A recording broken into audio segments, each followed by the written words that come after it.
Bien, buenos días. Vamos a comenzar con la primera de las mesas, dedicada, como saben, a la prevención de riesgos laborales. En primer lugar, quiero agradecer a los organizadores, a Adrián Todolí, también a Ángela, de quien también alabo su eficiencia en la organización de los congresos, que me hayan otorgado o me hayan concedido la posibilidad de ejercer de moderador y compartir mesa con tan admiradas personas.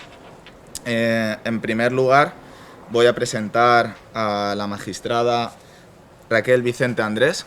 Ella es magistrada titular, es especialista del orden jurisdiccional social con destino en la Sala Social del Tribunal Superior de Justicia de Valencia, aunque, si no me equivoco, también ha ejercido en otros TSJs como el de Galicia, el de Castilla y León y también en la Audiencia Nacional.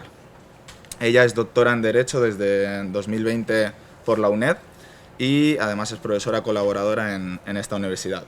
Es autora de la monografía Accidentes de Trabajo, Aspectos Procesales, publicada por la editorial Wolters Kluwer, así como de otras publicaciones. Es miembro del Consejo de Redacción de la revista Aranzadi-UE y, haciendo gala de su curiosidad y su compromiso por la formación continua, tanto propia como de otros, es también directora y ponente de numerosos cursos formativos.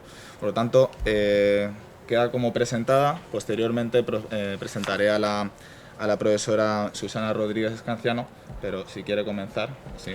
Pues muchísimas gracias, Óscar, por tu amable presentación, y quería hacer un especial agradecimiento a la organización y a Adrián Todolí por su amable invitación para poder participar en estas jornadas presenciales sobre teletrabajo. Es para mí un auténtico placer estar aquí en el día de hoy y poder compartir impresiones con todos ustedes sobre esta ley de trabajo a distancia que marca el inicio de la nueva normalidad, y poder debatir en esta mesa con Susana Rodríguez Escanciano, de quien tuve la suerte que integrara mi tribunal calificador de tesis doctoral. Y bueno, pues sin más preámbulos, les voy a comentar el índice que vamos a seguir en esta ponencia sobre trabajo a distancia y prevención de riesgos laborales, efectuando una contextualización del momento en el que surge esta ley de trabajo a distancia, también una delimitación conceptual que tiene su interés porque en los tribunales nos están planteando ya problemas prácticos a nivel de cuál es el órgano jurisdiccional competente según lo que entendamos por trabajo a distancia. También hablarles sobre los nuevos retos y desafíos que plantean las nuevas obligaciones en materia de prevención de riesgos laborales, y especialmente la compatibilidad o colisión existente entre la protección de la seguridad y salud de la persona trabajadora con el derecho fundamental a la intimidad en dos vertientes. Primera vertiente, la inviolabilidad del domicilio, y segunda vertiente, la desconexión digital. En tercer lugar, me gustaría comentarles los aspectos procesales o prácticos que se nos plantean en el ámbito de la jurisdicción, las múltiples solicitudes de tutela cautelar y cautelarísima a las que tuvimos que hacer frente, los tribunales, también las reglas sobre carga probatoria a los efectos de la cuestión práctica de la determinación de la contingencia como profesional, cómo opera la presunción de laboralidad, y por último, pues indicarles cuál es el régimen jurídico que instaura la Ley 10/2021 sobre el nuevo régimen de responsabilidades jurídicas ante el incumplimiento por parte del empresario de las normas o de las obligaciones impuestas en materia de prevención de riesgos laborales, y el régimen jurídico sancionatorio, sobre todo en materia de modificación de la LISOS. Bueno, pues como les decía, vamos a dar comienzo en primer lugar al análisis del primer punto, es decir, contextualizar un poco el momento en el que se da esta normativa, Ley 10/2021, que yo creo que es una norma que inicia un camino hacia la nueva normalidad. Esta norma, lógicamente, no podemos entenderla si no es en el contexto COVID.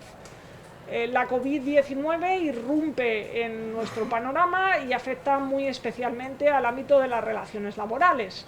Es por ello que el teletrabajo se establece como un instrumento de carácter prioritario. ¿A qué efectos? Bueno, pues a los efectos de establecerse como una herramienta de organización del trabajo que permite el aislamiento personal y, por tanto, conlleva o favorece la contención en el avance del progreso de esta enfermedad.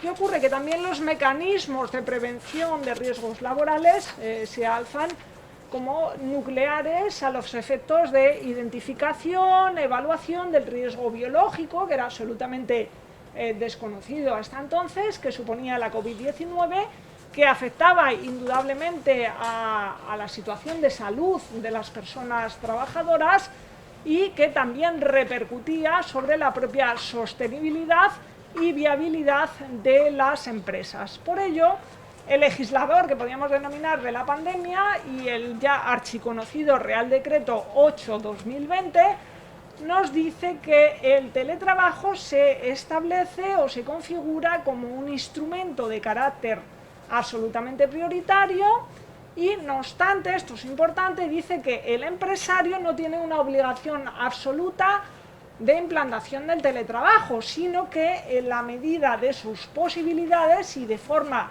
razonable, pues tendrá la obligación de instaurar el teletrabajo.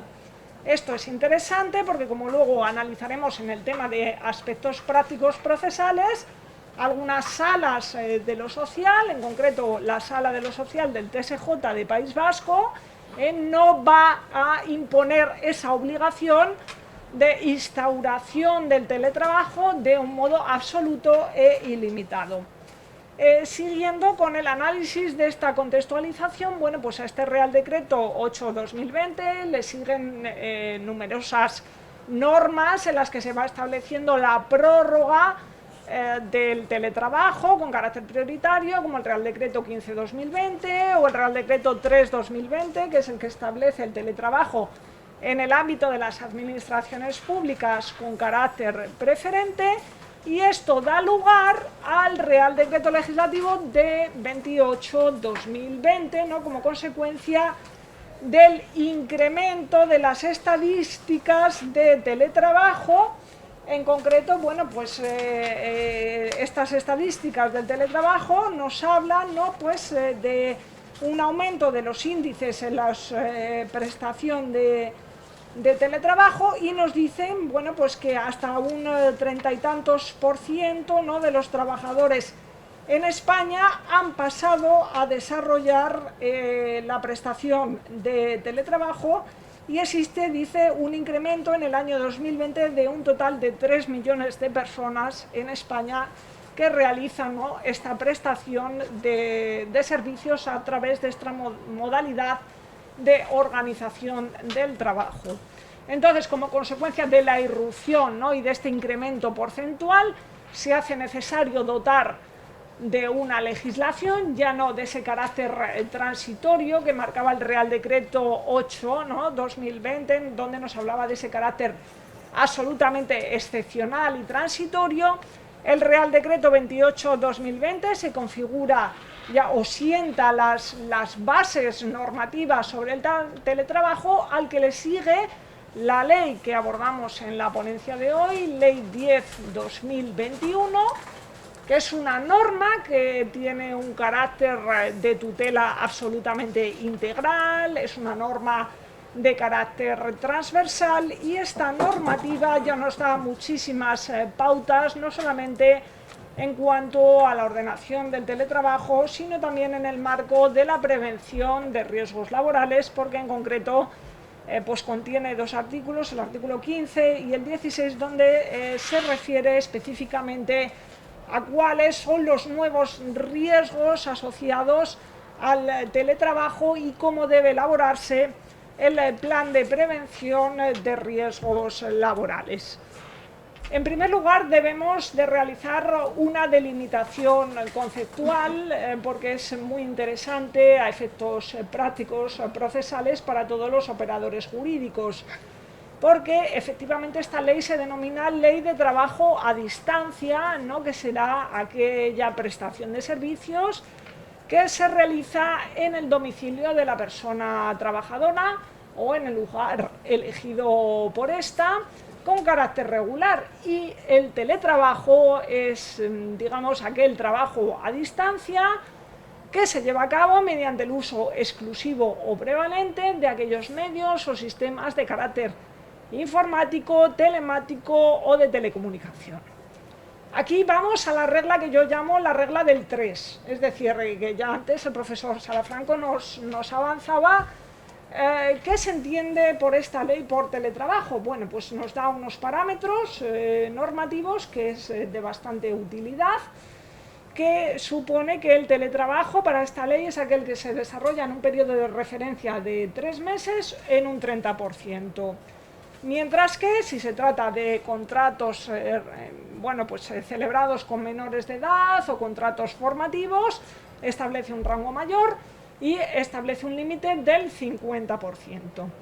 Problemas prácticos que nos encontramos a día de hoy en los tribunales a nivel competencial, es decir, cuando una persona trabaja desde su domicilio, pero por ejemplo imaginemos que el domicilio se encuentra en Valencia, pero tiene que desarrollar presencialmente un trabajo, imaginemos por ejemplo en Madrid, ¿no? Entonces aquí la primera pregunta que nos estamos planteando y debatiendo en los tribunales es cuál es el órgano competente, pues por ejemplo para conocer de una demanda en materia de prevención de riesgos laborales. Bueno, pues ya tenemos la primera problemática. En segundo lugar, en relación con las características, también nos la ha avanzado el profesor en su ponencia inaugural. Las características fundamentalmente es que debe tener un carácter voluntario, también debe formalizarse por escrito y tiene un contenido mínimo que se desarrolla en el artículo 7 de la Ley de Trabajo a Distancia. Una vez efectuada esta contextualización, debemos plantearnos cuáles son las nuevas obligaciones, los nuevos retos y desafíos que se nos plantean en el marco de la prevención de riesgos laborales. Y aquí entramos en conflicto dos bienes jurídicos: el bien jurídico de la salud de la persona trabajadora y el derecho a la intimidad, ¿no?, del trabajador en dos vertientes. Uno, por un lado, la inviolabilidad del domicilio y por otro lado, el derecho a la desconexión digital. Es decir, es posible que los servicios de prevención de riesgos laborales pues tengan la necesidad de elaborar el plan de prevención de riesgos laborales y a lo mejor requieran la visita del centro de trabajo. ¿Pueden entrar en el centro de trabajo, domicilio de la persona trabajadora, sin su consentimiento? Primer punto de debate en relación con la colisión del derecho de intimidad. Pero no solamente se da esta conflictividad, sino también, por ejemplo, la inspección del trabajo. Imaginemos que nos encontramos ante una situación de accidente de trabajo y la inspección de trabajo requiera levantar un acta de inspección. ¿Podría entrar en el domicilio del trabajador? Y otro de los supuestos también es el relativo al derecho al descanso de la persona trabajadora y su derecho a la desconexión digital, como se regula en el ámbito de la Ley 10/2021 y, cómo no, en la problemática recurrente de la fiscalización del control de las comunicaciones de la persona trabajadora que a través, lógicamente, de su domicilio, ¿no?, pues presta sus servicios utilizando los medios tecnológicos. Hasta dónde alcanza ese control de las comunicaciones por parte del empresario hacia el trabajador. Pues dentro del análisis de estos nuevos retos y desafíos que nos plantea la prevención de riesgos laborales en el marco del teletrabajo, tenemos en primer lugar los riesgos específicos asociados a esta modalidad de organización contractual.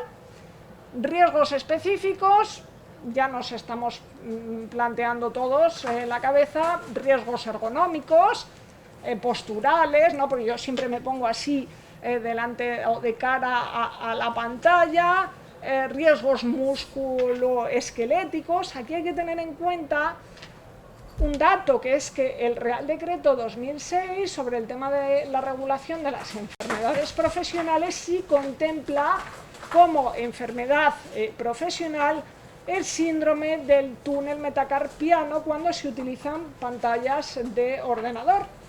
También tenemos pues otros riesgos, como por ejemplo los locativos o los organizativos, en el sentido de que dentro de nuestro domicilio tenemos que tener pues un sitio, ¿no?, apartado para desarrollar el teletrabajo, y se apercibe, bueno, pues de riesgos de ventilación, de que evitar, ¿no?, que se sufra caídas, etcétera.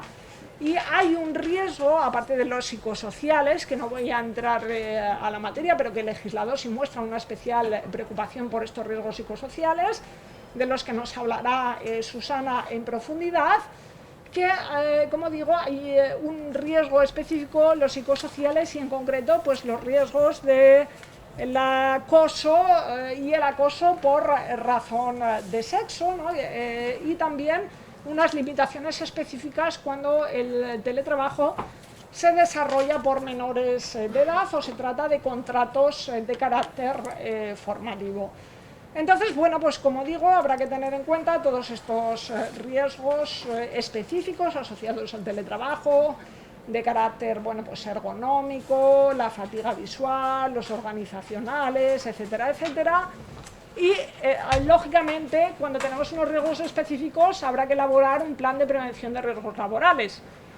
Ante esta elaboración del plan de prevención de riesgos laborales nos encontramos ya con los primeros problemas, ¿no? El legislador de la pandemia, el Real Decreto 8/2020, ya se hacía eco y hablaba de una autoevaluación por parte de la persona trabajadora en el artículo 16, y la Ley 10/2021 sigue esta o continúa esta tendencia, nos habla de estos riesgos específicos de los que hablaba, introduce un matiz en relación con el Real Decreto 28/2020, que habla de la accesibilidad del entorno laboral efectivo, nos habla de cuáles son los factores a tener en cuenta, la distribución de la jornada, los tiempos, el respeto a los descansos y la garantía del derecho a la desconexión digital, y centra la planificación de la evaluación en el respeto al derecho fundamental a la intimidad de la persona trabajadora. ¿En qué sentido? Pues en el sentido de que debe respetarse la zona específica en la que el trabajador presta sus servicios, ¿eh? Es decir, no me voy a meter en su dormitorio, ni en la cocina, ni nada por el estilo, ¿no?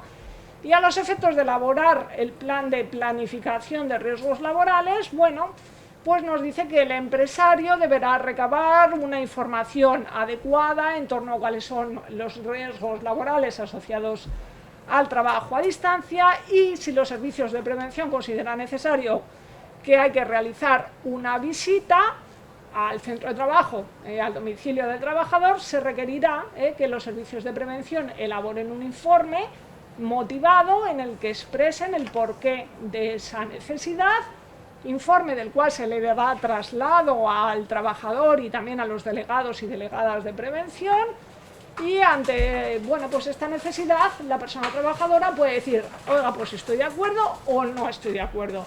Si estoy de acuerdo, lógicamente no tenemos ningún problema, pero si no está de acuerdo, pues claro, aquí, ¿cuál es el bien jurídico preponderante? Pues lógicamente el derecho fundamental a la intimidad del trabajador frente a la salud de la persona trabajadora. Entonces, lo que se le ocurre al legislador es establecer una vía intermedia, que es la siguiente: la persona trabajadora deberá elaborar un informe siguiendo las instrucciones del servicio de prevención, para que ese servicio de prevención pueda realizar, lógicamente, el plan de prevención de riesgos laborales. Y lo que ya hablábamos del derecho a la intimidad, en otras vertientes, por ejemplo, que la inspección de trabajo pues requiera entrar al domicilio de la persona trabajadora, en cuyo caso nos vamos al artículo 76 de la Ley Reguladora de la Jurisdicción Social, podrá instar como medida precautoria una autorización por parte de la autoridad judicial a los efectos de que le permita entrar en el domicilio del trabajador. Y otra vertiente, que es el derecho al respeto del descanso de la persona trabajadora, que se regula expresamente la Ley 10/2021 en el artículo 14 sobre el derecho al registro de la jornada, garantizándose específicamente el respeto a su descanso, y que también se regulaba en la Ley Orgánica de Protección de Datos del año 2018. Y seguimos avanzando hacia el tercer punto, que es la problemática procesal que se nos plantea ya con un carácter esencialmente práctico en los tribunales. Primer punto, la tutela cautelar. Fueron numerosísimas las solicitudes cautelares que se nos plantearon en los tribunales, donde fundamentalmente los sindicatos nos pedían pues, que se adoptaran medidas de salvaguarda de la salud de las personas trabajadoras en el momento de la pandemia, pues que se adopten hidrogeles, que le dotemos de mascarillas, etcétera, etcétera, etcétera. Y aquí hay que analizar los presupuestos del Fumus Bonis Juris y de la apariencia de buen derecho. Esto conllevaba problemas también competenciales, en el sentido de que, claro, si yo pido una medida de prevención de riesgos laborales dirigida a un trabajador funcionario público, ¿quién es el competente? ¿El contencioso administrativo o el social? Bueno, pues esto ya se resolvió por el Tribunal Supremo, precisamente una demanda de prevención de riesgos laborales en la carrera judicial, y dijo que cuando la pretensión principal es pretensión de prevención de riesgos laborales, el orden jurisdiccional competente va a ser el social, ¿de acuerdo? Y se plantearon muchísimos problemas, por ejemplo, la sala de la asociación de la Audiencia Nacional, a los efectos, 1, de evaluación de prevención de riesgos laborales, 2, en el marco del teletrabajo, donde dijimos que el tema de prevención de riesgos laborales requería de un cierto tiempo y por lo tanto era imposible darle la estimación a esa solicitud de medidas cautelares, por tanto no se cumplía el presupuesto de periculum in mora. Y también se nos planteaba el tema, por ejemplo, en País Vasco, de imposición obligatoria al empresario de que instaurara el teletrabajo. Oiga, no, mire, esto es cuando sea razonable, ¿no? Pero no una imposición absoluta. Las medidas precautorias, ya hemos hablado, artículo 76 de la Ley Reguladora de la Jurisdicción Social, autorización judicial del artículo 76, y luego el tema de la carga probatoria.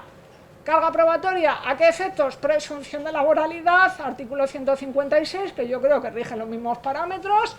Por lo tanto, la relación de causalidad, la carga de la prueba corresponde al empresario, lugar, lógicamente, de trabajo es el domicilio de la persona trabajadora, y este requisito, una vez que se acredita, hace que se flexibilice el segundo requisito, el del tiempo de trabajo.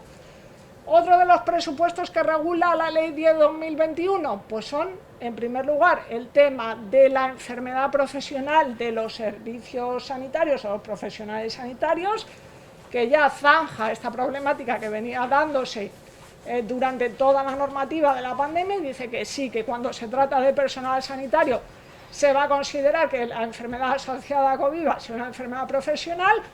Y la última cuestión problemática es el tema de lo que la propia Ley 10/2021 califica de situación asimilada a accidente de trabajo en los supuestos de incapacidad temporal. Y aquí nuevamente pues se plantean numerosos problemas, como por ejemplo, oiga usted, a efectos de prestación de seguridad social, ¿las mejoras establecidas en el convenio colectivo se pueden conceder?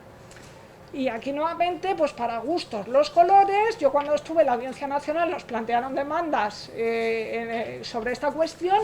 Yo era partidaria de conceder esa mejora, pero los compañeros pues eran ciertamente reacios, ¿no? O sea que aquí ya pues tenemos otra problemática encima de la mesa, y que habrá que ver, ¿no? Pues cómo los tribunales vamos resolviendo esta cuestión. Y ya voy concluyendo. Simplemente decir que en la Ley 10/2021 también se establece un régimen sancionatorio en relación con las responsabilidades que tiene el empresario sobre el incumplimiento de las obligaciones de prevención de riesgos laborales. Establece pues un incremento en cuanto a las cuantía de estas sanciones con la modificación de la LISOS. Y ya para concluir, porque ya me ha llamado la atención Óscar y tengo que dejar paso a Susana y no quiero aburrirles, simplemente comentarles que la Ley 10/2021 nos dice que el teletrabajo sigue configurándose como el instrumento de carácter prioritario a los efectos de contención del COVID, que además habrá que tener en cuenta los riesgos específicos asociados al teletrabajo, los ergonómicos, organizacionales, los psicosociales, el acoso, con esas limitaciones si se trata de trabajo de menores y de los contratos formativos, que la evaluación de la planificación y evaluación de los riesgos habrá que tener en cuenta respecto al derecho a la intimidad del teletrabajador, y que habrá que ponderar y baremar cuáles son las reglas, ¿no?, sobre carga de la prueba en relación con la determinación de la contingencia profesional, y por tanto pues se abre un nuevo camino que todavía tenemos que descubrir los operadores jurídicos, pero que la Ley 10/2021 pues realmente nos sirve de guía interpretativa. Y sin más dilación, pues nada, simplemente agradecerles su atención, y para lo que ustedes necesiten, pues yo me encuentro precisamente aquí en la Sala de lo Social del TSJ de Valencia. Muchas gracias.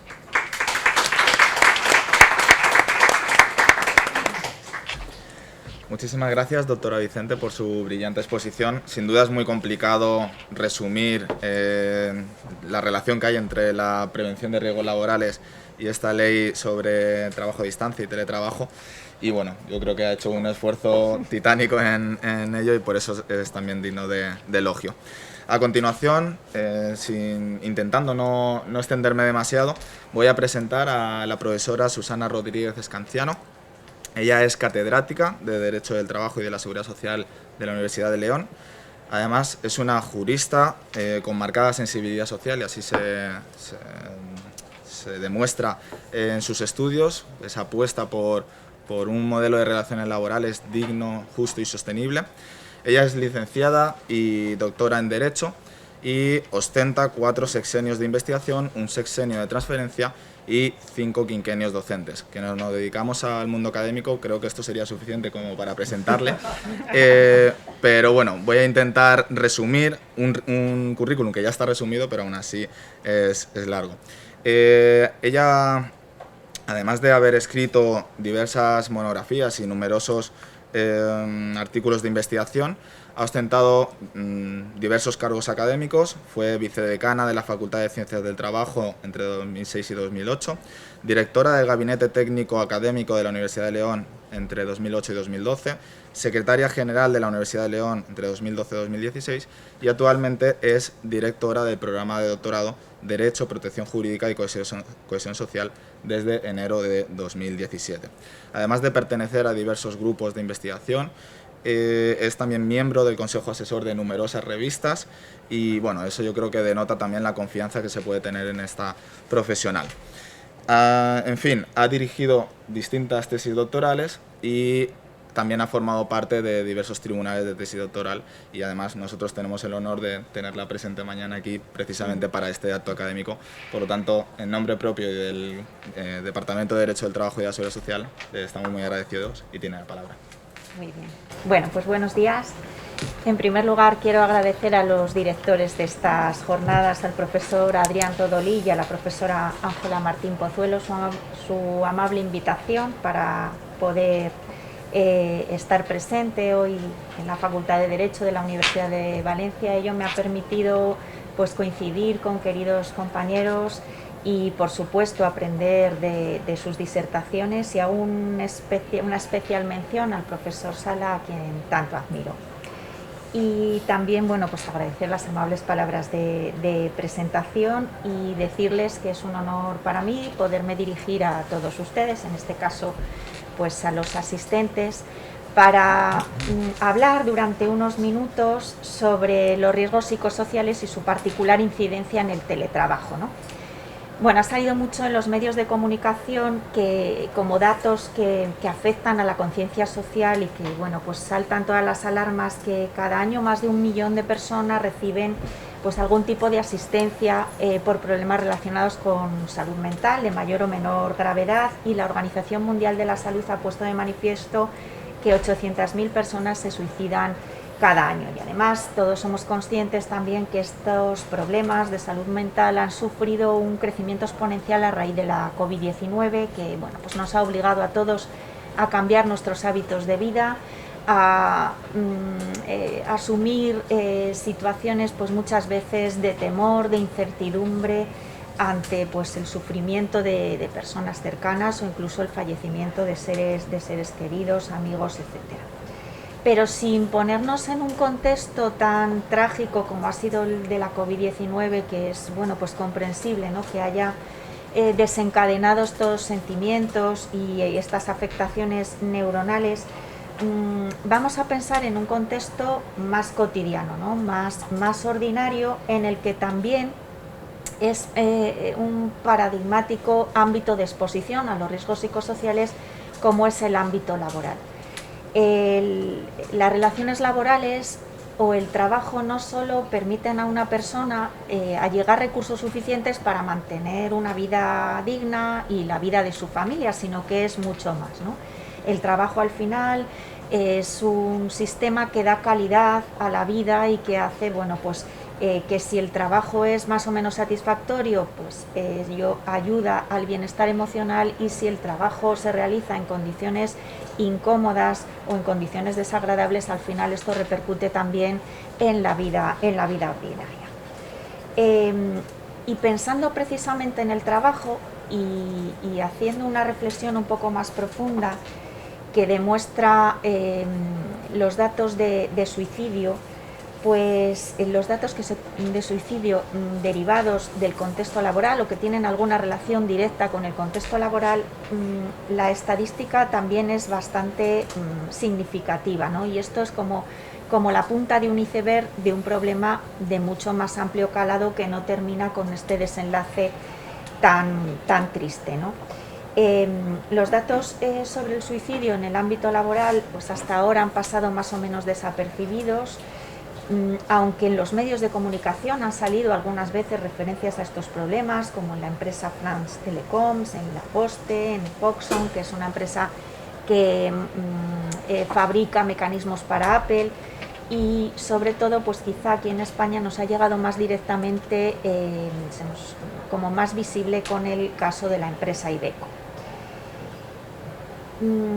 Esto, como digo, es simplemente la punta del iceberg de un problema soterrado muchas veces invisibilizado, muchas veces desconocido, porque ni siquiera en las empresas es muy consciente, ni por parte de los trabajadores ni por parte del empresario, que el clima laboral, las circunstancias laborales pueden desencadenar algún tipo de inestabilidad emocional. Antes, estos riesgos psicosociales afectaban, o se venía entendiendo que afectaban a ciertos sectores, ¿no? Ciertos sectores donde había un contacto directo con la clientela. A veces pues la presión precisamente de los clientes o los usuarios de los servicios que se prestaban eran la fuente de los riesgos psicosociales. Pues me refiero al trabajo en banca, al trabajo en educación, al trabajo sanitario, pero en el momento presente, sin dejar de darse esta realidad que se mantiene, todos los sectores, en todos los ámbitos de la producción, pueden desencadenarse riesgos psicosociales, y ello es porque las nuevas tecnologías son un factor que incide muy claramente en este tema. Las nuevas tecnologías en el momento presente, la industria 4.0, tienen como finalidad ayudar a las empresas a conseguir mayores beneficios empresariales, a conseguir mayores beneficios productivos. Y esto se manifiesta de una forma muy clara en la presión que sufren los trabajadores para mejorar la rentabilidad de la empresa. Y así las nuevas tecnologías ayudan a realizar una gestión ordinaria del día a día en la que se manejan datos de los trabajadores, datos que proporcionan los propios instrumentos de trabajo, cuya finalidad es obtener información sobre los trabajadores a la hora de conseguir que estos trabajadores consigan los máximos beneficios y tomar decisiones empresariales en sintonía con esa mayor rentabilidad.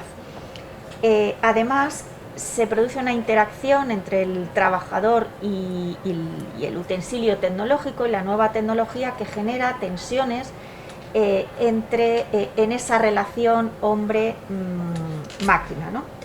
También las nuevas tecnologías conllevan un contexto de precariedad, la temporalidad en la contratación, la parcialidad, que hace que los trabajadores sufran una presión económica que al final genera sentimientos negativos ante la incertidumbre de su futura situación profesional.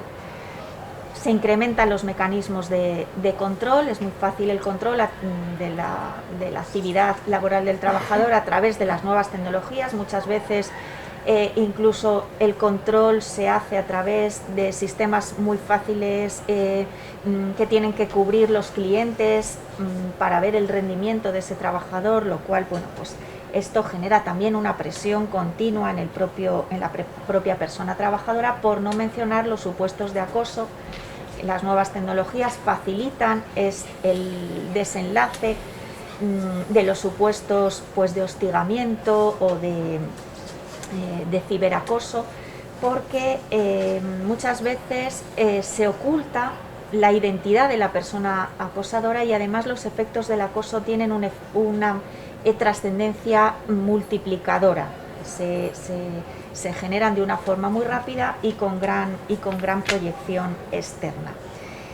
Y, cómo no, las posibilidades que dan las nuevas tecnologías de trabajar desde cualquier momento y en cualquier lugar, lo cual sucede, como todos muy bien sabemos, con el teletrabajo. Esto al final hace que se produzca una presión sobre el trabajador, un agobio de tareas y una extensión del tiempo de trabajo. Ciertamente también podemos pensar que las nuevas tecnologías ayudan a reducir los riesgos laborales. Bueno, y así es. Efectivamente, los índices de accidentabilidad se han reducido en los últimos años porque las nuevas tecnologías ayudan a diseñar mecanismos de prevención avanzados que evitan que se produzcan accidentes, o ayudan a que los trabajadores no tengan que realizar trabajos más penosos, porque, bueno, pues estos trabajos más penosos se realizan a través de las nuevas tecnologías. Por ejemplo, se ha mejorado mucho en manipulación de cargas con nuevos instrumentos que ayudan, o la utilización de drones para no tener que realizar trabajos en altura. Además, las nuevas tecnologías ayudan también a mejorar la formación en materia preventiva, ¿no? La formación se puede realizar ahora con el sistema 3D, realizar la formación a distancia, lo cual es muy interesante para el trabajo. Y se van, bueno, pues mejorando los mecanismos de protección, ¿no? Hay alertas, sistemas de alarma para que, bueno, pues el trabajador sepa cuando hay un peligro ante cualquier circunstancia, sensores que miden determinados volúmenes de humo, de temperatura, de humedad, etc. Pero también surgen nuevos riesgos, ¿no? Nuevos riesgos que a veces, pues, son riesgos físicos, van asociados a la utilización de estas nuevas tecnologías. Si trabajamos en teletrabajo, pues vamos a tener que utilizar tóner, o vamos a tener que utilizar determinados productos de limpieza que a veces son agresivos, o a veces se trabaja con condiciones de mala ventilación, con condiciones de deficiente luminosidad, en condiciones de aislamiento, de hacinamiento muchas veces por falta de espacio. Y sobre todo las nuevas tecnologías conllevan riesgos psicosociales, ¿no? La definición de los riesgos psicosociales, pues no es una definición clara ni una definición muy precisa. Hay un criterio técnico de la Inspección de Trabajo muy reciente, del año 2021, que recoge ciertamente cuáles son los contextos más proclives a que se generen riesgos psicosociales. Y si miramos los contextos que se definen en este criterio de la Inspección de Trabajo de 13 de abril de 2021, vemos que prácticamente todas las categorías que en este criterio se incluyen concurren en el teletrabajo. Habla, pues, de el contenido de la actividad, acumulación de tareas, distribución no muy clara de tareas entre los distintos empleados, periodos de punta de producción y periodos de menos actividad. Esto se sufrió sobre todo en las primeras etapas de la pandemia, cuando el trabajo fue totalmente improvisado. El tiempo de trabajo, horarios muy largos, agobio de tareas, falta de participación de los trabajadores en toma de ciertas decisiones al encontrarse a distancia, dificultades de comunicación precisamente por la falta de presencialidad entre los compañeros y también a los efectos de resolver dudas con los superiores jerárquicos, deficientes relaciones interpersonales en el trabajo, conflictos de rol entre los trabajadores, porque muchas veces el trabajo de una persona depende del trabajo de otras, se trabaja en cadenas y además a distancia, lo cual genera una sensación de insatisfacción constante, de esperas, de prisas. Y también los conflictos trabajo-familia, ¿no? Y esto pues en el trabajo también se ha puesto de manifiesto, ha sido pues muy ilustrativa esa imagen que ha salido en los medios de comunicación de una persona trabajadora con un bebé en brazos trabajando pues a altas horas de la madrugada o de la noche en su casa, ¿no? Bueno, pues el teletrabajo es un contexto de donde singularmente se manifiestan los riesgos psicosociales, lo recoge de forma expresa la Ley 10/2021. Y entrando ya en las posibilidades de prevención de esta realidad que es conocida, pues lo primero que surgen, como ha dicho Raquel, son dificultades, ¿no? Y dificultades por varios motivos. Primero, porque no hay un listado claro de cuáles son los riesgos psicosociales, ni siquiera desde el punto de vista médico.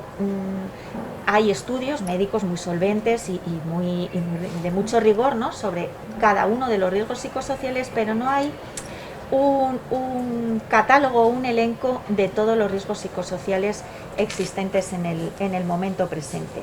Además, muchas veces los riesgos psicosociales son desconocidos por la propia persona que los sufre. Muchas veces no es consciente de que tiene algún tipo de patología mental, sobre todo en estados incipientes, y muchas veces también la propia persona que padece estas enfermedades, estas dolencias, lo intenta ocultar. Sigue siendo un estigma social que el propio afectado pues no quiere que se sepa, intenta pues ocultar este tipo de enfermedades.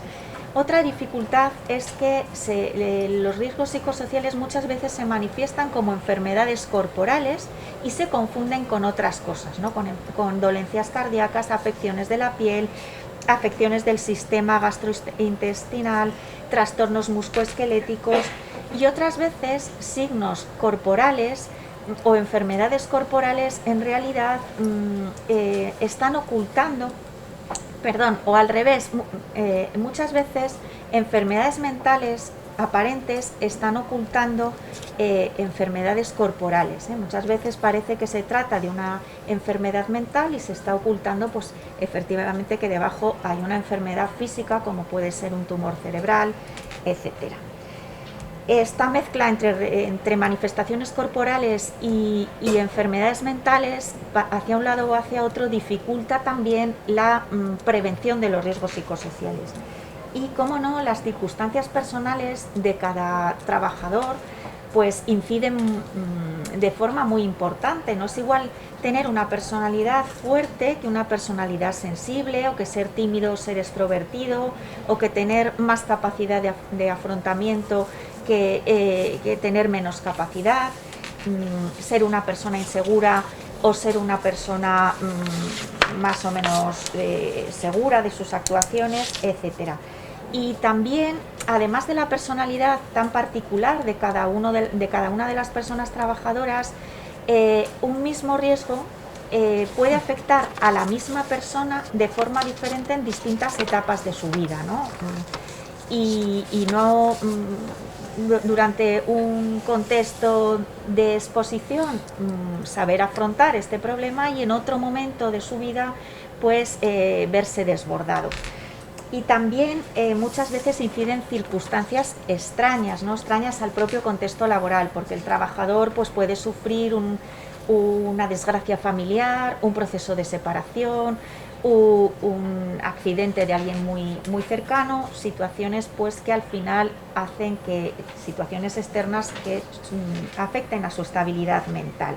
Y luego cada organización productiva también tiene sus propias características, sus propias metodologías, y cada puesto de trabajo, aun dentro de la misma organización productiva, también tiene sus propias circunstancias. Y, cómo no, esto lo podemos ver de forma muy clara en el teletrabajo, donde cada domicilio, que es normalmente donde se desarrolla el teletrabajo, pues tiene sus propias particularidades.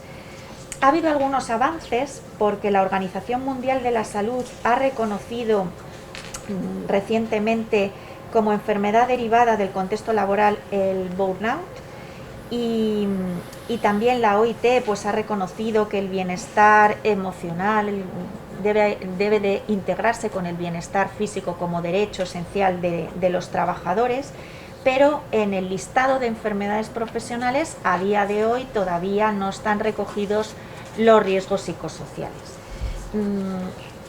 Ha habido también otros avances más concretos, por ejemplo, pues el derecho a la desconexión, reconocido en la Ley 3/2018 y también reconocido en el artículo 18 de la Ley 10/2021 para los teletrabajadores, trabajadores ordinarios, como ya tanto se ha explicado aquí. El derecho a la desconexión se ha perfeccionado en la Ley 10/2021 en relación con la regulación que hace la Ley Orgánica 3/2018, porque en esta Ley 10/2021 no solo se reconoce como derecho del trabajador, sino como obligación también de la empresa, de manera que esto pues al final va a ayudar, porque si no todo parece que queda a la voluntad del trabajador, que decide no contestar y no va a ser sancionado por eso, pero a lo mejor mi compañero sí contesta, o el clima general de la empresa es sí contestar a los mensajes extemporáneos, con lo cual al reconocerse ahora como obligación de la empresa ya puede conllevar la aplicación del artículo 50 del Estatuto de los Trabajadores a los efectos de una dimisión indemnizada del trabajador, y sobre todo puede llevar también a la aplicación de las responsabilidades en materia de seguridad y salud cuando no se cumple este deber por parte de la empresa. Y porque hay que reconocer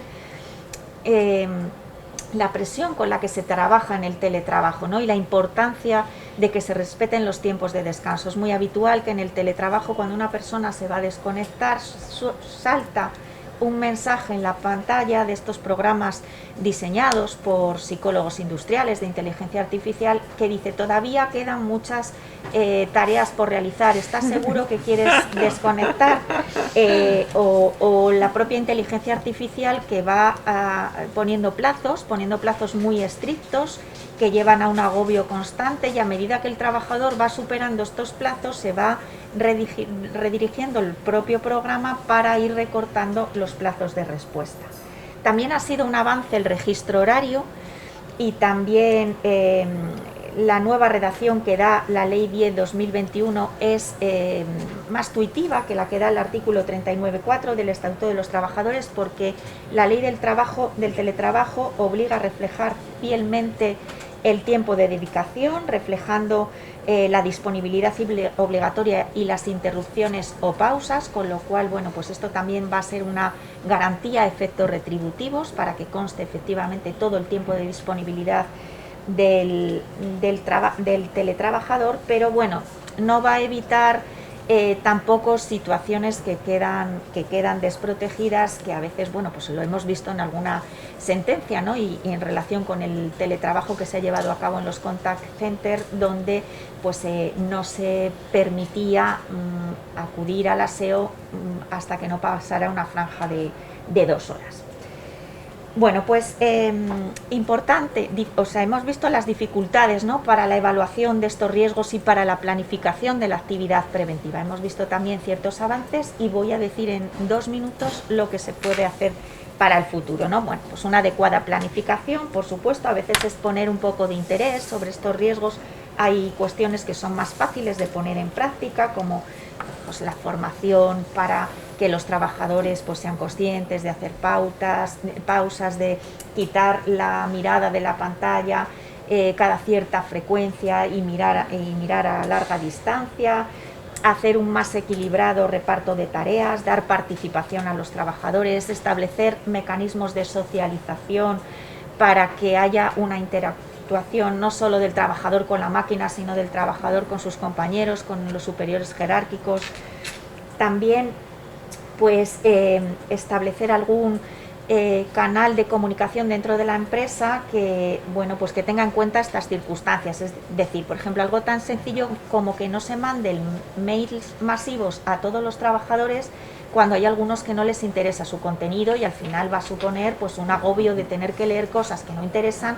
Bueno, pues que se filtra a quién se manda o que se indique muy claramente a quiénes afecta y que a los demás son los efectos informativos, o establecer sistemas de parada automática en los servidores o redirección de mensajes que recibe una persona que está en periodo vacacional, etcétera. También muy importantes los protocolos de acoso, sobre todo porque establecen sistemas normalmente de tolerancia cero y canales para que no se enquisten problemas que se pueden solucionar en una fase incipiente. Y muy importantes los reconocimientos médicos, y con esto ya termino. Los reconocimientos médicos sabemos que están regulados en la Ley de Prevención de Riesgos Laborales con carácter voluntario en la generalidad de las actividades, a no ser en excepciones pues bueno, muy justificadas, pero pese a esta voluntariedad de los reconocimientos médicos pueden utilizarse como un canal de mucha ayuda para la planificación de la actividad preventiva en cuanto a riesgos psicosociales se refiere, si están bien planteados. Aunque sean voluntarios, si se introducen canales para que se atienda a los trabajadores que a veces desconocen que tienen este tipo de depresión o una angustia o algún tipo de patología mental incipiente, se les hace ver que quienes les van a hacer estos reconocimientos son verdaderos especialistas. Aquí está el problema, ha salido también en los medios de comunicación el déficit de especialistas que existen en los sistemas de salud en cuanto a profesionales psicólogos o psiquiatras. Bueno, pues hacer un esfuerzo porque efectivamente estos reconocimientos los hagan verdaderos especialistas, que además quede garantizada la confidencialidad de todas las informaciones que ahí se obtengan, de manera que el empresario no va a llegar a conocer estos detalles solo a efectos preventivos, y sobre todo que estén diseñados de manera que contengan de una forma muy clara la garantía de indemnidad, es decir, que el trabajador que se someta a este tipo de reconocimientos con psicoterapeutas pues sea consciente de que efectivamente no va a tener ningún tipo de represalia. Bueno, no digo nada más, que creo que me he extendido unos minutos, por lo cual pido perdón y quedo a disposición del moderador y de todos ustedes para lo que consideren. Muchísimas gracias, Susana. Bueno, las disculpas las tengo que pedir yo por esta desagradable labor del moderador de tener que ir metiendo prisa, pero bueno, al final es por una cuestión también de respeto al resto de ponentes, por lo tanto hay que cumplir. En cualquier caso, enhorabuena también porque os habéis ceñido al tiempo, y salvo que se me indique lo contrario desde la dirección, creo que tenemos al menos una o dos preguntas, se pueden formular a las ponentes. Quien quiera, por allí tenemos una pregunta. Hola, buenos días. Nada, simplemente agradecer las ponencias, y yo tenía una serie de preguntas que no tengo claras y me gustaría pues un poco exponerlas. En referencia a la prevención de riesgos laborales específicamente, yo creo que el artículo 15 es un artículo pues casi redundante y de presentación, con lo cual nos centramos en el artículo 16, que es el que específicamente lo trata. Pregunta. He visto que en todos los ponentes han hablado muchas veces indistintamente de trabajo a distancia, teletrabajo, trabajo a distancia. Hay que entender que la ley es de trabajo a distancia. De hecho, viene motivada por un riesgo biológico, que nada tiene que ver en principio con la cuestión de teletrabajo. Por lo tanto, habría que ampliar el concepto restrictivo del teletrabajo que muchas veces. Dos, la ley presume que hay un sitio concreto, no es así. Yo soy teletrabajador y yo estoy en un despacho, pero también puedo estar en la cocina de mi casa, que hace mal luz, lo que sé. Por lo tanto, ya tenemos una dificultad de cara a la evaluación de riesgo. Otra cuestión es, hay una, digamos, necesidad, la inviolabilidad del domicilio, ¿de acuerdo? Inviolabilidad del domicilio, el tema de los procedimientos de evaluación. Yo, sinceramente, como técnico de prevención, no conozco ningún método donde no haya un trabajo de campo, donde yo vea dónde se va desarrollando el trabajo. La ley dice que, bueno, busque usted otro procedimiento. Me gustaría que las ponentes, o si fuese, yo no lo he encontrado por lo menos, me dijese qué procedimiento hay, que yo de oídas haga una evaluación de riesgos. Esto es como el médico cuando dice tengo la rodilla inflamada, pues tómese usted esto. Y después tengo una posible responsabilidad por no haber visto. No, yo tengo que verlo sí o sí. O si no, a lo mejor simplemente apunto a la posibilidad de excluirlo de la ley de prevención de riesgos laborales, como pasa con los empleados del hogar familiar. Se me ocurre, no lo sé. Pero yo creo que como técnico de prevención, yo sí o sí, para asumir una responsabilidad, yo tengo que ver donde una persona trabaja. Al hilo de esto, también es importante tener en cuenta que en numerosas periciales que yo he tenido ante los juzgados, siempre como un mantra, lo mismo. ¿Ha estado usted en la empresa? Por supuesto que está en la empresa. Si no, ¿cómo voy a hacer un informe pericial? Y ahora la ley lo que me viene a decir es, no, fíjese usted de lo que hizo el trabajo. Ojo, trabajador que voy a presumir, por supuesto, la buena voluntad, pero claro, ese trabajador está formado porque forma parte de la evaluación de riesgos, es el que me va a hacer el trabajo de campo. ¿Qué pasa si ese trabajador, estamos hablando de riesgos psicosociales, entiendo que arreglo la ley como mínimo técnico medio? ¿Por qué? Porque lo exige la ley. Por lo tanto, se me hace un poco difícil que todos los trabajadores tengan esa capacitación. Al hilo de estos riesgos psicosociales específicamente, la ley no especifica o la ley no dice que todos tengan que tener una evaluación de riesgos psicosociales, solamente aquellos puestos que efectivamente tengan esa problemática. ¿Me está diciendo la ley o con lo que dice la ley debemos interpretar que todos los teletrabajos deben llevar a cabo este tipo de evaluación? Por lo tanto, ahí sí que necesariamente no necesitaré un técnico medio, incluso un técnico superior como trabajador. ¿Por qué? Porque va a formar parte del servicio de prevención propio. Los trabajadores, los teletrabajadores, los que aportan esa información, a partir de ahora deberán ser nombrados trabajadores designados, digo yo. Otra cuestión que se me plantea es el tema de las consignas del servicio de prevención. ¿Se ha planteado en la ley que el servicio de prevención puede ser en las pequeñas empresas el empresario? El propio empresario es el que va a dar las consignas al trabajador. Me parece que es un poco extraño, por lo menos.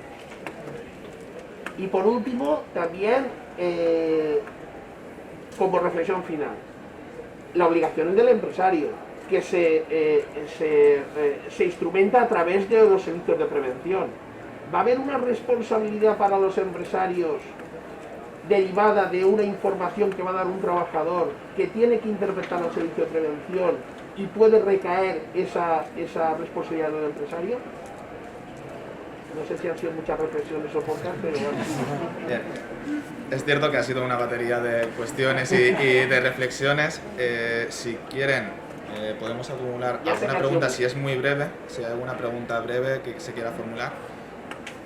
Profesora Tatay. Sí, gracias, Óscar. Bueno, yo también quería hacer 3 consideraciones.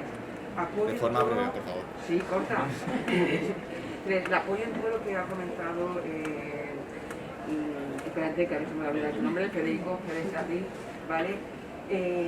Porque veo muchos problemas todavía en la delimitación del accidente de trabajo.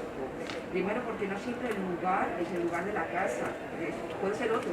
Antes de la pandemia, el trabajar en cualquier lugar, en cualquier hora, para los directivos era, estoy en el aeropuerto y estoy teletrabajando, ¿vale? o trabajando a distancia con tecnologías de nueva generación. Es decir, primero delimitar el lugar y luego, claro, el lugar y el tiempo y la de la presunción, me levanto, estoy trabajando, me levanto para ir al baño y me caigo, ya no es accidente de trabajo, sí o no, y todos los problemas para visitar o no. Y luego la responsabilidad, el recargo de prestaciones. Y si es un centro compartido, porque es tipo telecentro, donde yo elijo ir allí porque me queda más cerca, pero son varios empresarios o hay cotitularidad entre varios, ¿qué tal? O sea, yo veo que hay muchas cosas todavía que se van a plantear y tener que resolver.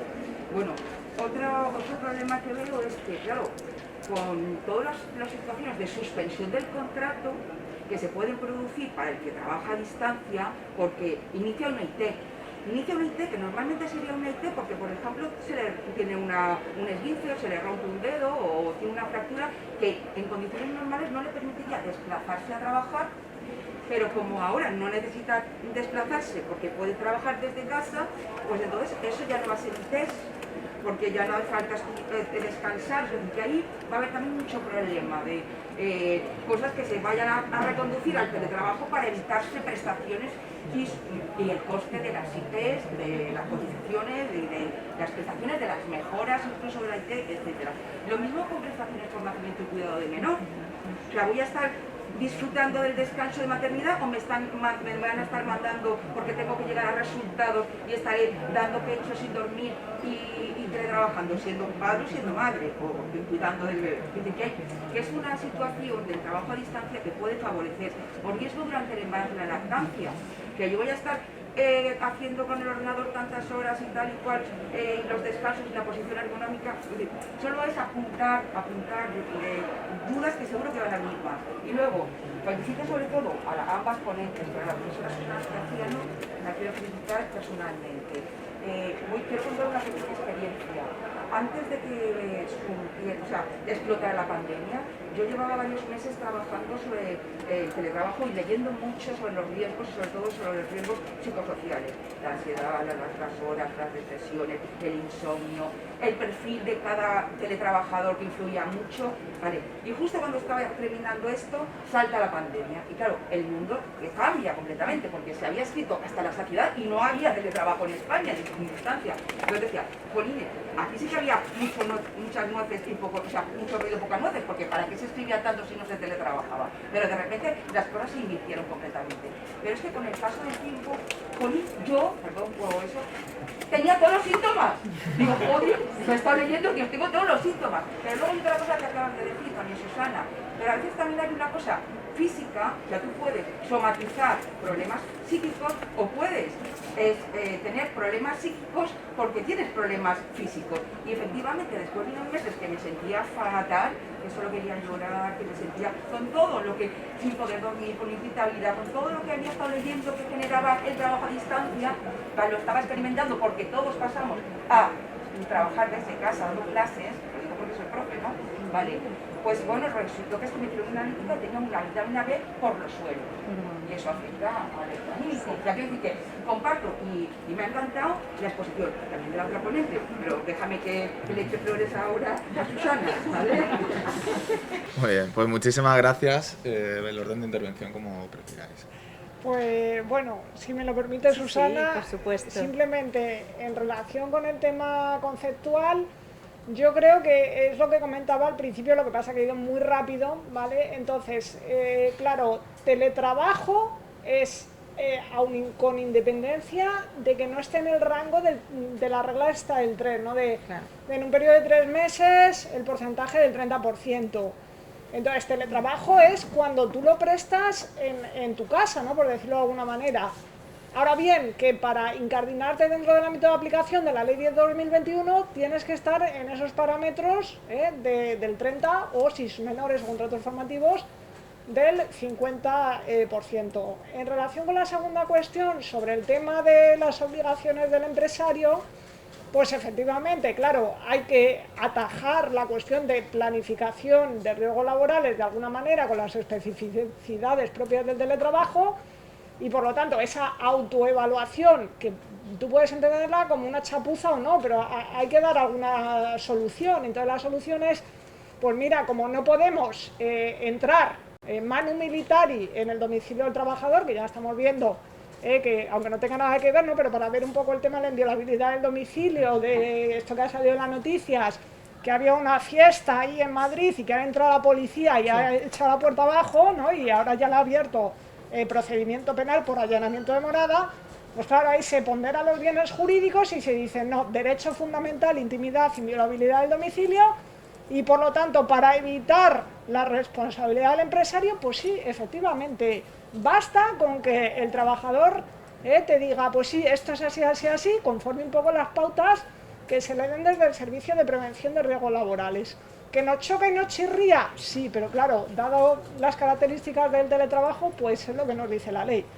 Y en relación con el tema de la carga probatoria que comentabas, yo aquí, que también, claro, es que entrar al debate y al análisis, pues en los tiempos que nos marca es muy complicado. Yo creo que aquí sigue rigiendo las reglas generales sobre carga probatoria, Claro, el accidente in itinere desaparecido o borrado del mapa porque estás en tu domicilio.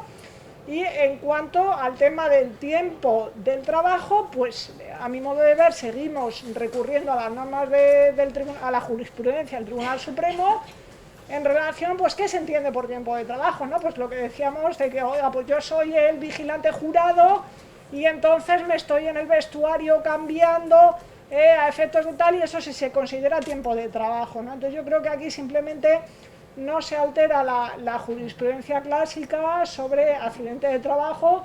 Nos vamos al 156 y también en relación con la imposición de las responsabilidades al empresario, en relación con la imposición del recargo de prestaciones, pues nuevamente habrá que acreditar ese incumplimiento por parte del empresario de las normas de prevención de riesgos laborales, y la carga de la prueba de esa relación de causalidad pues nuevamente recae sobre el empresario.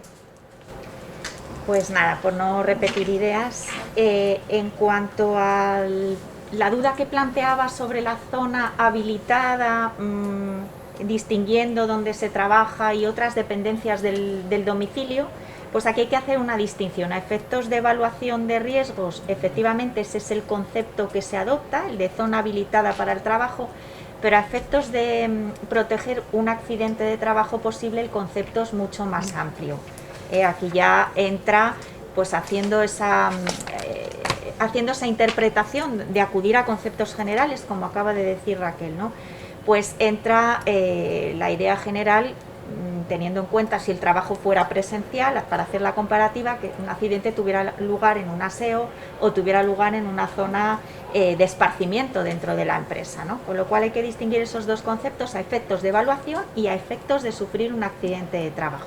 Y esa idea de que nada hay más seguro que el domicilio, pues estamos viendo que es todo lo contrario, ¿no? Que en el domicilio también surgen muchos problemas. Muy importante, así a efectos de establecer alguna pauta a la hora de las exigencias de responsabilidad empresarial y la actuación del servicio de prevención y demás, utilizar la vía del acuerdo individual. En el acuerdo individual tienen que aparecer claros cuáles son los instrumentos de trabajo que entrega el empresario, y también puede aparecer en ese acuerdo individual de forma clara información sobre determinados extremos relacionados con los medios de protección, aunque no lo dice expresamente el artículo 7, pero bueno, va de suyo que si el empresario tiene que entregar los instrumentos de trabajo, también tiene que entregar los medios de protección a efectos de seguridad y salud.